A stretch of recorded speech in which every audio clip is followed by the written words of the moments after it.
sudah lengkap, sudah berkoordinasi dengan jaksa penuntut umum. Dalam waktu dekat, kami sampaikan dalam waktu dekat akan kami sampaikan langkah dari Subdit Kamnek Ditreskrim Polda Metro Jaya terkait tentang paripurna dari perkara ini. Kami akan sampaikan nanti.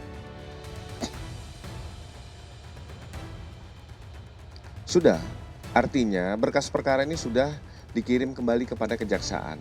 Makanya nanti dalam waktu dekat akan kami sampaikan dalam rangka apakah sudah P21 dan rencana. Seseorang yang dilaporkan oleh Pak Jokowi, yang saya dapat informasi sampai sekarang masih wajib lapor. Wajib lapornya batasnya di mana? Kan harus ada ketentuannya di situ ya. Apakah wajib lapor cukup selama 3 bulan, selama 6 bulan dan sebagainya. Ini harusnya dibuat peraturan kepolisian yang berkaitan dengan wajib lapor. Teka-teki berkas. Sebenarnya berkas ini bagaimana nasibnya? Nah, untuk itu saya beri latar belakang dulu sama Pak Ugro ya, sama Mas Roy. Kita tahu bahwa berkas ini oleh penyidik, oke, kita hitung dulu begini. Ini kan kasusnya kasus mudah sebenarnya. Dugaan fitnah, pencemaran nama baik terhadap sebuah dokumen yang diduga palsu, kan begitu. Diadukan atau dilaporkan oleh Jokowi pada tanggal 30 April. Setelah proses penyelidikan dinaikkan kepada proses penyidikan. Keluarlah sprindik pada tanggal 14 Juli. Ini tanggal-tanggal sprindiknya. Kemudian pada tanggal 7 November itu sudah ditetapkan tersangkanya. Tanggal 13 November diperiksa pertama kalinya. Kemudian tanggal 13 Januari, itu 13 juga ya, 13 Januari ini dilimpahkan berkas penyidikannya. Jadi kalau kita lihat waktunya proses penyidikan ke penyidikan, waktunya udah lumayan. Dari Mei, Juni, Juli, Agustus, September, ya kan, Oktober, November, Desember, Januari, hampir 9 bulan. Proses penyidikannya hampir 9 bulan, dilimpahkan pada Januari 13. Tetapi karena dianggap kurang lengkap, maka dikembalikan pada tanggal 26 Januari.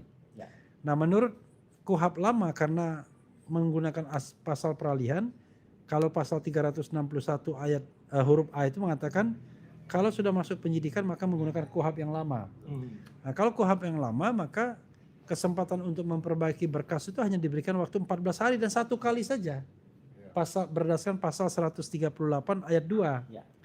Nah, 1 kali saja, jatuh temponya kalau dari tanggal 26 ke tanggal 9 Februari. Ini hitungan ketat. Ya, mungkin meleset-melesetnya ya sedikit-sedikit. Nah, kalau 9 Februari dan sekarang sudah tanggal 24 Mei ya. Hari ini 24 Mei misalnya, maka pertanyaannya, karena udah lewat jam dulu. Ya, maka pertanyaannya adalah kok bisa selama itu lampau waktunya. Jadi Maret, April, Mei, jadi 3 bulan lebih lampau waktunya. Nah, ini kan memunculkan pertanyaan, apakah berkas ini masih sah atau tidak untuk ditindaklanjuti? Nah, perspektif kita tentu mengatakan ini tidak sah ditindaklanjuti sehingga harus dihentikan. Itu menurut KUHP yang lama. Tapi menurut KUHP yang baru sama juga. KUHP yang baru mengatakan bahwa setelah berkas itu dilimpahkan, maka jaksa peneliti akan menentukan selama 7 hari untuk mengatakan berkas itu lengkap atau tidak. Kalau tidak lengkap, dikembalikan pada penyidik. Lalu dalam jangka waktu 14 hari, penyidik itu melakukan perbaikan. Tapi kalau jaksa peneliti mengatakan kurang lengkap juga, maka dikembalikan kepada penyidik. Dalam jangka waktu 14 hari, penyidik akan memperbaiki berkas dan sekaligus mengundang gelar perkara khusus. Nah, gelar perkara khusus itulah akan menentukan apakah ditindaklanjuti atau di stop kasus ini. Kalau mengatakan berkas ini lengkap dan bisa ditindaklanjuti, maka diserahkan kepada jaksa. Jaksa kemudian dalam jangka waktu 14 hari juga akan menentukan apakah dia akan mengajukan ke presiden atau menghentikan kasus ini. Jadi kalau di KUHP baru memang waktunya akan lebih lama, ada 14 hari ya, kira-kira ada waktu sampai 42 hari, tetapi tetap saja lewat sudah dari waktu pelimpahan tanggal 13 Januari tersebut. Maka kita pernah menyampaikan kepada kejaksaan, baik KUHP lama maupun KUHP baru lampau waktu semua. Nah masalahnya adalah kasusnya ini, berkasnya ini ngendon di mana sekarang ini? Apakah masih ada penelitian 7 hari lagi? Dan lain sebagainya. Dan apakah kan secara teoritis tidak dimungkinkan lagi adanya pelimpahan? Maksudnya pengembalian berkas. Sebenarnya jaksa sudah harus menentukan apakah ini layak atau tidak untuk ditindaklanjuti. Nah, karena itulah saya dan kita semua memerlukan pendapat Pak Ugro. Bagaimana melihat fenomena ini? Silakan Pak Ugro. Jadi yang pertama kasus laporan polisi Pak Jokowi dan 3 pelapor lainnya ini menurut saya sudah out of date yang pertama. Karena dari waktunya baik undangan KUHP hukum acara pidana yang lama Undang-Undang 8 tahun 81 maupun hukum acara kitab Undang-Undang hukum acara pidana yang baru Undang-Undang nomor 20 tahun 2025. Ya, waktunya sudah lewat. Ya kan? Sampai 1 tahun lebih. Jadi ini seharusnya tidak boleh terjadi karena seseorang yang dilaporkan oleh Pak Jokowi yang saya dapat informasi sampai sekarang masih wajib lapor. Nah itu memang. Wajib lapor ini batasnya di mana? Kan harus ada ketentuannya di situ ya.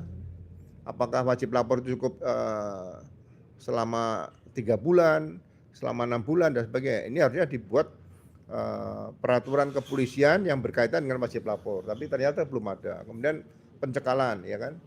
Kalau ada yang sakit misalnya harus berobat ke luar negeri, ini kan masalah HAM juga. Apakah kalau sakit karena sudah dicekal, kemudian harus RJ dulu baru bisa dicabut cekalnya, itu kan juga nggak boleh. Ya kan? Kemudian berkas perkara ini sudah ada restoratif justice. Baik menggunakan hukum acara pidana yang lama ataupun hukum acara yang pidana yang baru, dalam restoratif justice di hukum acara pidana yang lama ada peraturan kepolisian nomor 8 tahun 2021. Yaitu surat perintah penghentian penyidikan. Ya, SP3. SP3. Nah, yang diberhentikan adalah peristiwanya, perkara. Jadi perkara sudah dikembalikan pada posisi 0 kilometer. Ya. Bukan orangnya. Ya. Dalam KUHP yang baru juga sama. Setelah ada kesepakatan, di situ pasal 79 yang nomor 4 adalah pencabutan laporan polisi dan SP3. Ya. Berarti ini juga sama. Di KUHP yang lama ada SP3, di KUHP yang baru ada SP3. Nah, kalau sudah SP3, memang di KUHP yang baru minta penetapan pengadilan. Kalau itu sudah jaminan tidak bisa pra peradilan. Tapi sama, kalau di KUHP yang lama, itu kalau sudah di SP3, siapa yang akan membuka berkas perkara ini? Ya, jadi waktu kejadian dan sebagainya ini kan sudah selesai, dianggap tidak ada. Ya. Kemudian kalau lamanya waktu yang tadi dikatakan Mas Refli dengan adanya pasal peralihan tadi, ya kan? Kalau di KUHP yang lama, kalau pihak jaksa 14 hari tidak mengembalikan berkas, dianggap penyidikan selesai. Tapi karena jaksa selalu mengembalikan berkas tepat waktu, ya harus dipenuhi. Tapi ini tidak bisa kembali seperti itu. Ini harusnya berpedoman pada peraturan Kejaksaan Agung atau peraturan Jaksa Agung. Ini harusnya ada pedoman seperti itu. Jangan sampai perkara digantung. Ya, jadi sekali lagi karena ini tetap menggunakan hukum acara pidana yang lama, berarti pedomannya adalah hukum acara pidana Undang-Undang 8 tahun 81. Jadi perkara ini akan sampai berjalan sampai kapan? Ya, jangan sampai nanti perbuatan dilakukan oleh penegak hukum ini, karena itu perbuatan dilakukan adalah setelah terbitnya hukum KUHP yang baru, Undang-Undang nomor 1 tahun 2023 dan Kitab Undang-Undang Hukum Acara Pidana yang baru juga Undang-Undang nomor 20 tahun 2025, yaitu pasal 23 ayat 7 di situ. Jadi kesewenang-wenangan penegakan hukum ini bisa dilaporkan baik melalui kode etik maupun juga pidana di situ. Ya ini bahaya. Kalau mengatakan itu diskresi, bukan diskresi ini Pak ya? Bukan, ini sekarang hukum acara pidana yang baru kan sudah berlaku untuk perbuatan dilakukan setelah diundangkan. Betul. Ya. Di situ. Jadi ini hati-hati kalau akan diadukan ke misalnya ke Propam ya, karena ini kan perilaku menyimpang seperti itu, atau ke Jamas misalnya Ya. jaksa agung muda bidang pengawasan itu juga bisa. Ya. Sehingga ke depan nanti kepastian hukum, kepastian penegakan hukum ini harus bisa dirasakan oleh masyarakat. Seperti itu, Mas. Oke ya, tapi masih menjadi misteri ya, karena begini, di Gimana ini yang berkasnya? ya di humas itu ada berita yang simpang siur. Jadi ketika ditanya bagaimana perkembangan kasus P21, ya humas mengatakan ya kita tunggu Dalam waktu dekat. dalam waktu dekat. Ya, bisa nggak? Iya. Jadi Pak Budi dalam iya. waktu dekat. Nah, jadi itu kan tidak jelas sesungguhnya, karena sebenarnya P21 atau tidak kan bukan tergantung penyidik lagi. Ya. Dia hanya diberitahu informasi, tapi itu adalah jaksa tinggi, kejaksaan tinggi. Nah, masalahnya adalah ada apa dengan kejaksaan tinggi sehingga kasus ini kemudian tidak segera dihentikan. Kalau kita tidak ingin memberikan pilihan, Ya, ya. kan ada orang memberikan pilihan. Kenapa ini kok tidak loh, kita dari awal kita tidak mengatakan ini P21, kita mengatakan bahwa kenapa kasus ini tidak dihentikan oleh kejaksaan, padahal jelas-jelas sudah lewat waktu dan sudah terjadi pelanggaran hukum yang signifikan. Belum lagi ada spekulasi yang perlu kita dalami juga. Ada 2 sprindik setelah sprindik pertama 14 Juli. Ada sprindik tanggal 15 Januari Ya. dan ada sprindik tanggal 30 Maret. Di antara kami penasihat hukum juga berdebat ini sprindik jenis apa lagi. Karena di situ dikatakan ada berdasarkan sprindik, ada sprindik tanggal 30 Maret. Ya.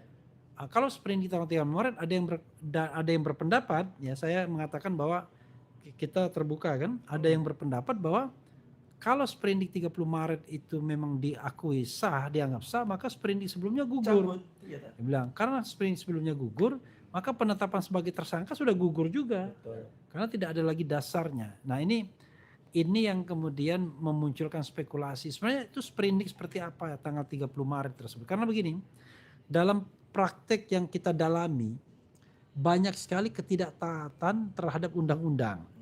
Banyak sekali praktik-praktik di penyidik itu yang tidak jelas ukurannya apa. Jadi ukurannya kebiasaan. Padahal kalau kita baca itu nggak bisa kebiasaan karena itu sudah diatur secara jelas time frame-nya di dalam KUHP baik yang lama maupun yang baru. Pak Ugro silakan tambahkan. Ya, silakan.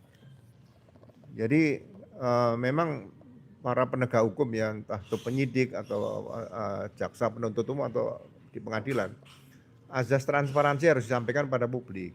Ya kan? Jadi apakah surat perintah dimulai penyidikan SPDP itu sama atau berbeda dengan sprindik? Ya. Apa sprindik itu? Apa SPDP atau surat perintah dimulai penyidikan? Harus jelas. Jadi seharusnya setiap satu laporan polisi adalah satu SPDP. Ya. Jadi kalau ada 4 laporan polisi, 4 SPDP. Ya, tidak bisa 4 laporan polisi jadikan satu SPDP karena pelapornya masing-masing berbeda. Ya kan? Kemudian peristiwa yang dilaporkan. Karena ini peran pelapor kan berbeda-beda nih. Harusnya ada 4 berkas perkara di sini. Kalau mau dibagi klaster, berarti ada 4 bisa kali 2 ada 8 berkas perkara kali 2 kan gitu. Ya, jadi hal-hal yang berkaitan dengan masalah yang saya dengar juga ada sprindik baru. Apakah sprindik baru ini setelah RJ kemudian ada laporan polisi baru? Tapi kan harus diberitakan pada seluruh tersangka. Jadi seluruh tersangka itu ditemukan dengan seluruh pelapor, baru di situ apa yang akan dilakukan ke depan setelah ada RJ seperti itu. Jadi tidak bisa dimunculkan tiba-tiba sprindik baru. Nah, tapi betul kata Mas Refli, kalau sprindik baru misalnya diakui, berarti dalam sprindik yang baru tadi dicantumkan bahwa sprindik atau SPDP yang lama tidak berlaku lagi. Berarti akan muncul SPDP baru. Nah, SPDP baru berarti harus diberitahu ke jaksa baru awal lagi. Berubah semua ya. Harus dari awal, penyidikan dari awal. Jadi ya mudah-mudahan ini dengan KUHP baru ini bisa memberikan lebih cerah kepada masyarakat nanti bahwa penegakan hukum itu tidak mudah hanya dengan merubah sprindik. Ya. Tapi saya juga berharap mungkin pihak penyidik bisa menjelaskan di sini apa perbedaan dan persamaan sprindik dan SPDP seperti itu supaya masyarakat lebih jelas lah. Ya. Ya, ini memang bagi masyarakat memang tidak gampang ya, tapi kita memberikan clue juga terkait dengan bahwa seharusnya kalau mau melaporkan orang itu ya kalau ada 12 orang ya 12 satu-satu ya, karena kalau misalnya dilaporkan itu segerombolan begitu ya akibatnya begini. Iya. Ketika ada perubahan-perubahan di tengah jalan, maka kan misalnya dalam sprindik itu kan ditentukan tuh namanya siapa.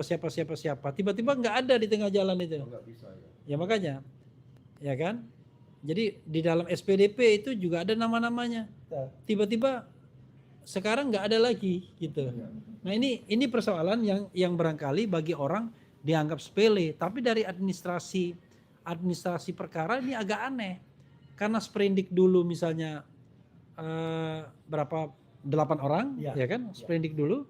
Tapi kalau sprindik sekarang nggak bisa. 12 Mas, sprindiknya itu 12. Ya tetap 12 bahkan ya, yang lama pun dihidupkan kembali. Iya, 12. Jadi sebenarnya kalau kita lihat misalnya per 30 Maret misalnya, sprindik itu tetap mencantumkan 12 nama. Betul. Sementara dari 12 nama tersebut 2 orang sudah SP3. Ya. Tetap dicantumkan. Dicantumkan. Nah, saya nggak paham ini. Kalau misalnya dari awal satu-satu itu jauh lebih gampang. Kan? Iya. Harusnya. Iya, betul. Nah, gimana Pak Ugro ini? Iya. Soalnya masih ada nama Egy, Iya, ada Egy, ada Resmon waktu itu. Itu. Jadi Yang ada DL juga. Iya, sprint orang 30 itu. ya. Maret. Jadi ini berangkat dari pengendalian diri emosional dari para penasihat hukum yang mendampingi Pak Jokowi ini, ya kan, kurang bisa memberikan pengertian. Jadi kalau pencemaran nama baik fitnah itu Pak Jokowi melaporkan ya harusnya satu persatu, karena peran penyertaan masing-masing kan nggak jelas. Dan nggak ada penyertaannya kan Pak? Nggak ada, Lima-limanya iya. ada. Harusnya ada penyerta siapa aktor intelektualnya, Ya. siapa yang menyuruh, siapa yang melakukan harus jelas nih.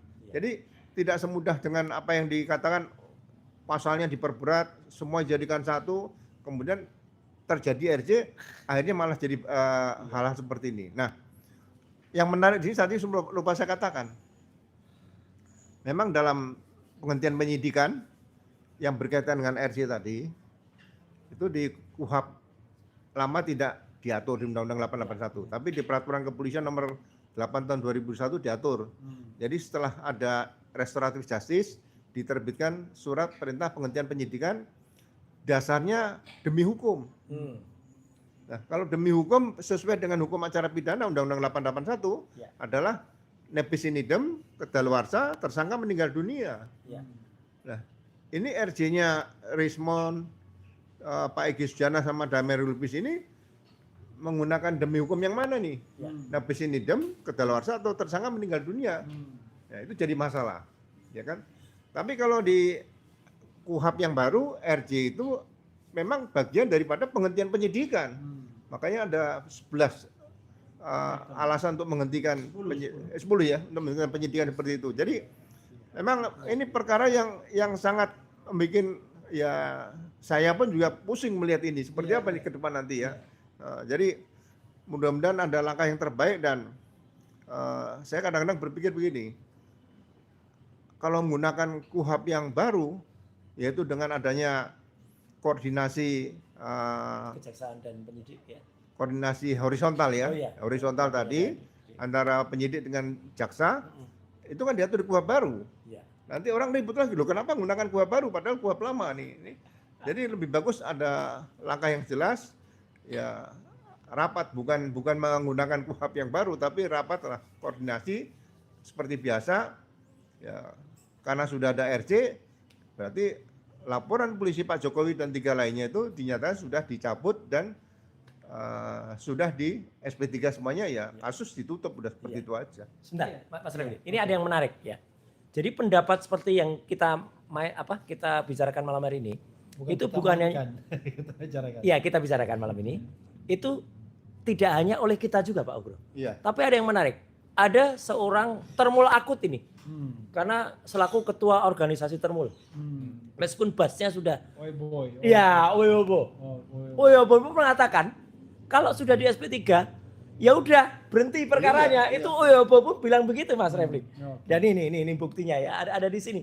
Jadi nanti silakan diklik ya. Gitu. Jadi Oyobo pun mengatakan bahwa ini persoalannya perkara udah cacat hukum. Karena sudah ada RJ, sudah ada SP3, harusnya berhenti. Itu Mas, menarik kan? Iya, karena sekali lagi ya, saya juga heran tuh rekannya Pak Ugro itu. Wah ini mengetawain kita kan. Kita nih bicara mengenai hal yang sifatnya formil dulu. Karena Rekan tuh yang mana? Yang sama, ya agak bawaan sedikit lah. Oh, Irjen. Ya. Jadi ya, nah dia mengatakan wah dia mengetawain dan lain sebagainya. Dia hanya melihat sesuatu itu tidak komprehensif. Kalau kita lihat komprehensif, maka kita mulai dulu formilnya. Nah formilnya itu pengaduannya. Pengaduannya itu misalnya gini. Ini contoh yang agak kasar ya. Misalnya ini bukan masalah. A nyopet, ya kan? B nyopet, C nyopet. Tapi judulnya nyopet semua. Tapi di lain tempat nyopetnya. Nah dijadikan satu. Iya, ya kan? tempusnya beda, Iya, lokusnya beda, jadi jangan satu. satu. Atau jangan ini, yang inilah. A ngatain Z, B ngatain Z, C ngatain Z. Itu lokusnya beda, tempusnya beda, perbuatannya individual. Tiba-tiba si Z ngadu dijadikan satu semua.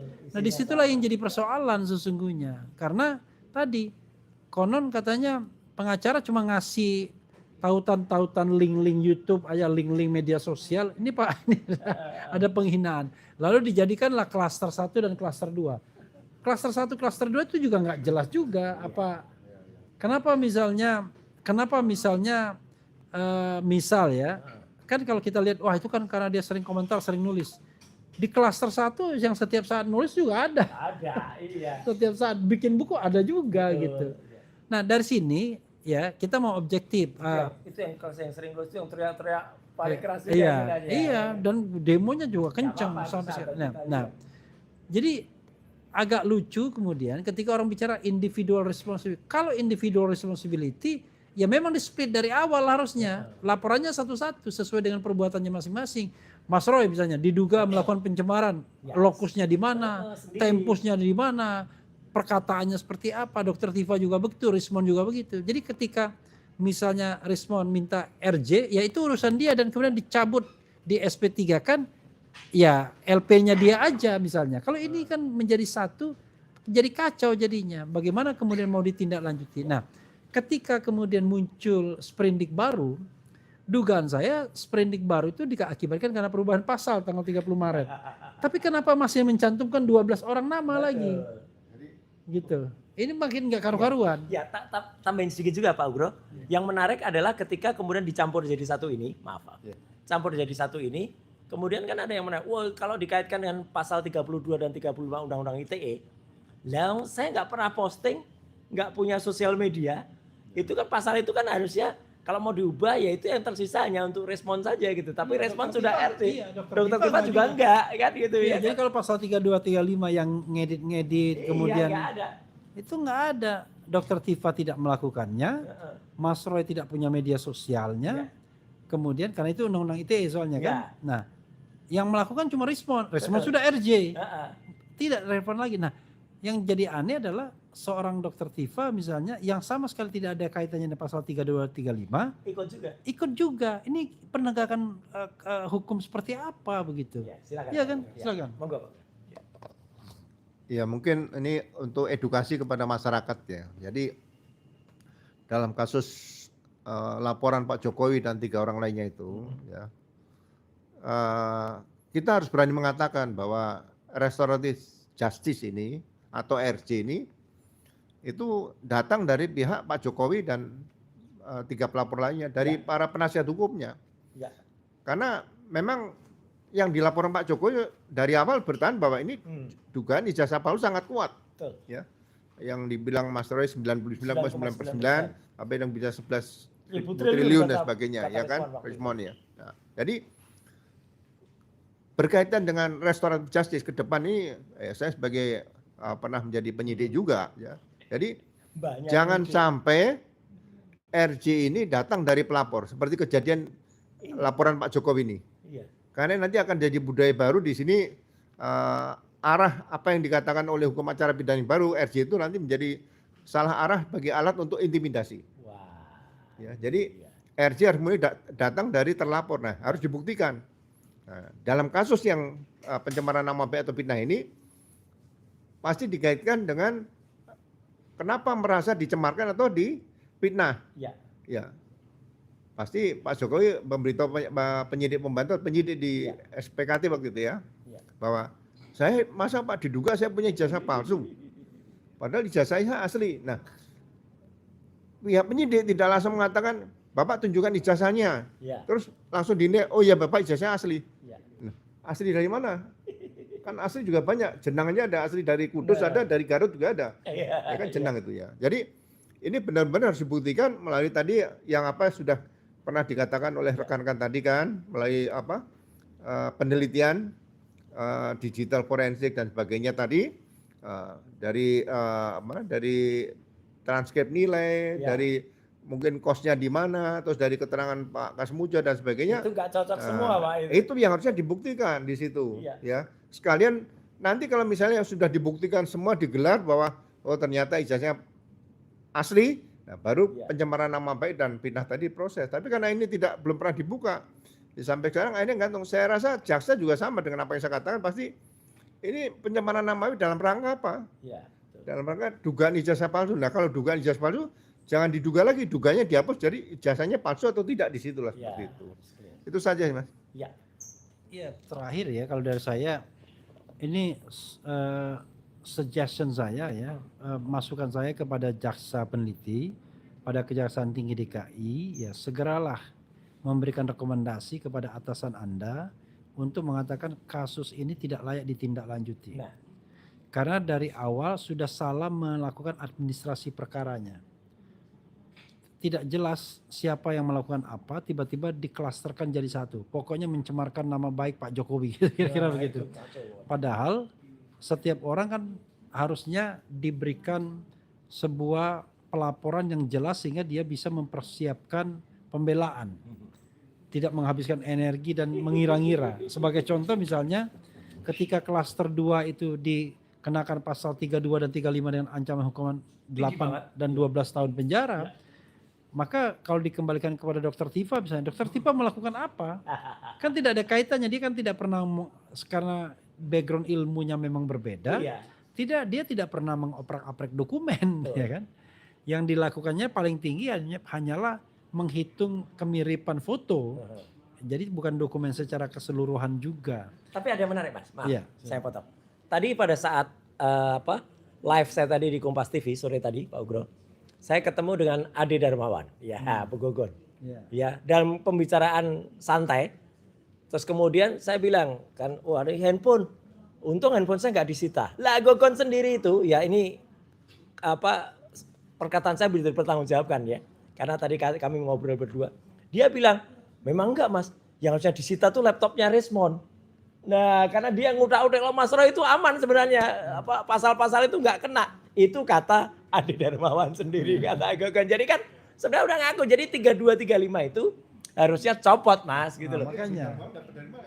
Nah itu yang nggak tahu Pak. Itu yang nggak tahu Pak Ugro. Nah tapi sekarang karena dia masih dicantumkan, ini kan bisa menjadi alat untuk menakut-nakuti kan jadinya kan. Alat untuk bargaining power bahwa wah Anda bisa ditahan. Padahal kalau kita lihat kalau 32 dan 35 itu tidak lagi disertakan dan pasal 28 yang dispute itu tetap kembalikan pada KUHP yang baru karena itulah maksudnya. Karena kan setelah ada KUHP yang baru tiba-tiba ada perubahan lagi kan. Nah tetapi kalau kita bicara maksudnya bahwa itu adalah KUHP yang baru sebagaimana ada penyesuaian kan, disesuaikan dengan KUHP yang baru, maka yang terjadi adalah tidak akan ada lagi misalnya proses penahanan apapun selama misalnya kasus ini berjalan gitu ya, gitu. Jadi subjektivitas itu tidak ada lagi, apalagi sekarang yang namanya penahanan itu bukan lagi subjektivitas penuh, tapi sudah mengarah pada upaya, upaya melarikan diri, upaya menghilangkan barang bukti, upaya mengulangi perbuatan. Padahal kalau kita bicara tentang upaya mengulangi perbuatan mana yang mau diulangi? Karena perbuatan yang dipermasalahkan masih dalam debat apakah itu tindak pidana atau bukan. Ya. Kalau melarikan diri, ya tidak mungkin orang sudah setiap saat adalah wajib lapor. Menghilangkan barang bukti apa? Iya. Orang semua barang bukti sudah disita mereka, walaupun itu bisa direplikasi karena itu adalah link-link media sosial. Jadi menurut saya dari awal kasus ini jadi amburadul, parah amburadul. Apalagi menggunakan pasal-pasal yang diduga penyelundupan. Nah, oke, ini terakhir ya, Munin. Jadi ada wacana kemarin kita diskusi di antara penasihat hukum. Sekali lagi kita berusaha melihat ini dalam perspektif hukum. Ada yang mengusulkan untuk melaporkan balik Lecumanan. Ya. Kenapa dilaporkan balik? Karena setelah dari gelar perkara khusus, kita tahu bahwa pasal yang dilaporkan mereka adalah pasal yang akhirnya dimasukkan ke dalam laporannya penersangkaan itu, yaitu pasal 28 ayat 2. Nah, yang jadi masalah adalah Pak Ugro ya, mereka merasa bahwa kenapa mereka melaporkan dengan pasal 160 dan 28, 160 KUHP ya, dan yang lama dan pasal 28 ayat 2, karena mereka merasa dirugikan sebagai entitas Pradi Bersatu. Organisasi jadi korban. Iya, jadi mereka jadi korban. Nah, kami menganggap bahwa ini sudah mereka menyelundupkan diri sehingga ada pasal yang bisa dikenakan padahal pasal itu tidak dilaporkan oleh Pak Jokowi. Dan kita menganggap bahwa ketika mereka diterima legal standingnya untuk melapor, karena ini kan sebenarnya kan delik aduan sesungguhnya, kita juga mempermasalahkan ketika mereka mendalilkan bahwa kami sebagai Pradi Bersatu dirugikan, padahal itu organisasi, bukan manusia dan lain sebagainya. Silakan Pak Ugro. Ya, sebentar. Sekalian Mas Refli, izin, Pak Ugro juga izin. Mumpung orangnya sama, Lecumanan ini juga saya ingin minta pendapat Mas Refli dengan Pak Ugro ya, Pak Ugro. Karena Lecumanan itu kemarin melakukan perkataan di depan Polda Metro Jaya, ya, ayo Pak Kajati, segera lakukan ini. Ayo Pak di Reskrim dia desek-desek gitu. Dan malah dia menawarkan Pak 10 juta rupiah kalau kasus ini kemudian tidak P21 minggu ini. Nah ini sudah lewat minggunya. 2 orang Pak Ugro yang mengatakan itu. Selain Lecumanan ada juga nih orangnya, ya, Eli Danetti namanya. Dan menariknya Eli Danetti sekarang tampak kebakaran jenggot sekarang. Pakai bikin klarifikasi di berbagai infotainment. Setelah Pak Ugro mengatakan ini bisa dikatakan perjudian pasal 426 dan 427 di undang KUHP yang baru gitu. Tapi kan itu ada kayak nekan-nekan penyidik bahkan kejaksaan, obstruction of justice Pak.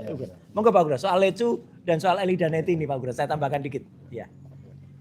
Jadi seperti yang disampaikan oleh si Eli Danetti dan Lecumanan. Ya. Ini sebetulnya di samping bisa dipersangkakan dengan pasal perjudian di KUHP yang baru yaitu pasal 426 dan atau 427. Ya. Itu bisa juga dikenakan pasal dengan obstruction of justice. Di situ adalah pasal 281. Dia berusaha mempengaruhi. Nggak boleh mempengaruhi penyidik, jaksa penuntut sampai hakim pun nggak boleh dalam proses penyidikan, penuntutan ataupun sampai pengadilan. Nah inilah sekarang KUHP yang baru itu benar-benar menjamin bahwa penegakan hukum itu harus independen. Ya, itu yang pertama. Yang kedua, ya berkaitan dengan Undang-Undang ITE ini. Sebenarnya saya juga pernah dipanggil sebagai saksi Undang-Undang ITE waktu itu, ya kan? Satu di Polda Metro Jaya, kemudian yang kedua di Polda Jabar.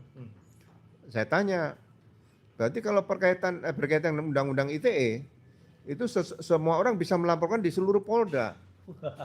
Nah kalau di seluruh Polda seperti tadi kan ini ada yang di Polres Bekasi atau Depok dan sebagainya ya Polda. Ya itu beberapa tempat kan?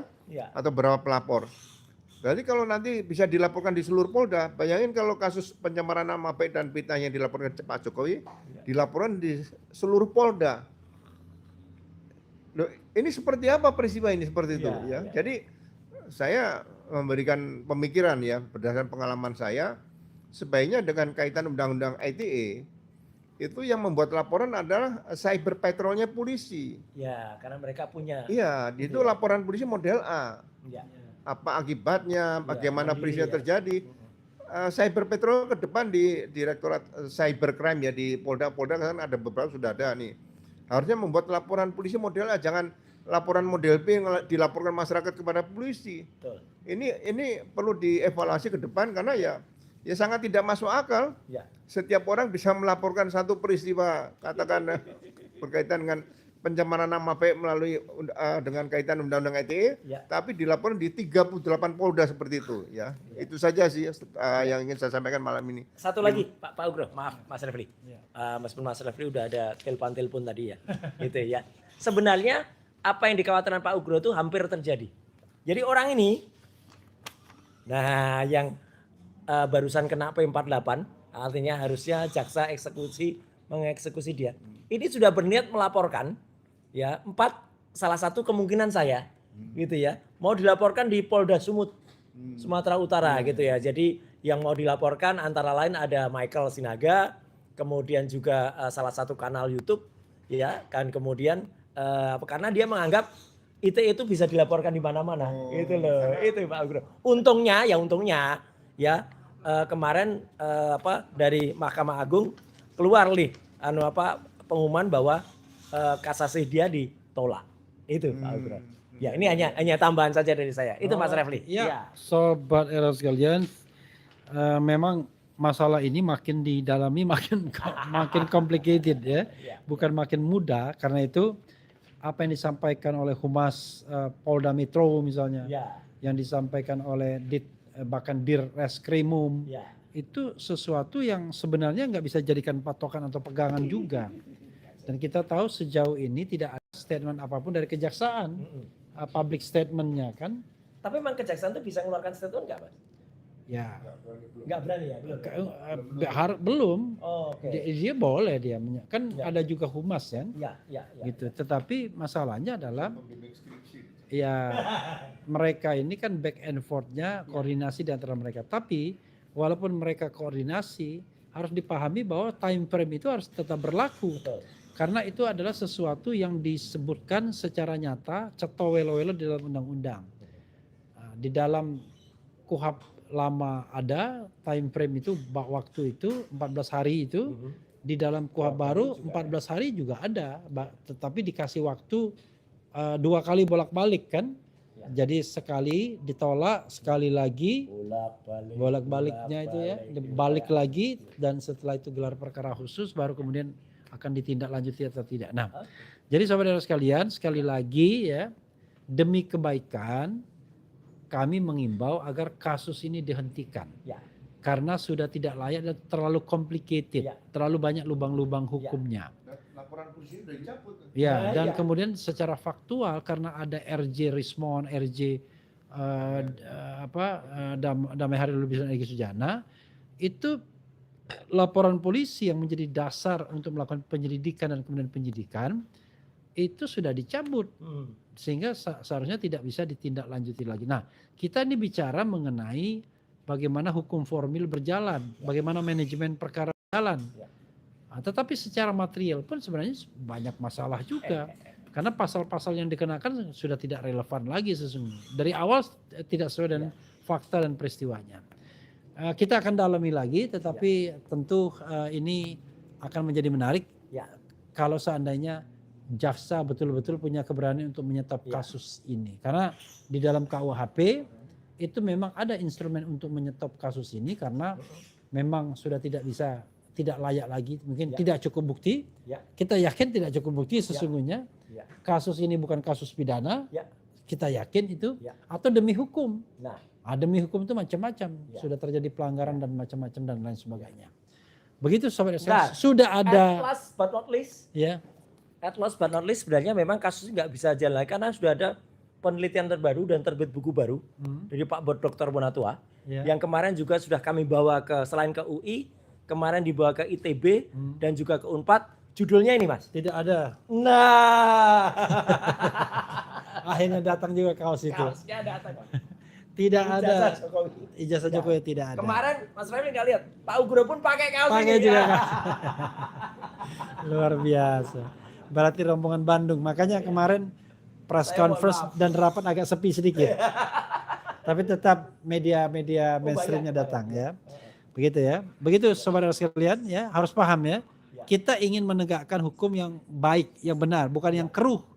Kalau ini udah keruh. Tanpa melanggar hukum. Ya, menegakkan hukum tanpa melanggar hukum. Itu saja. Wassalamualaikum warahmatullahi wabarakatuh.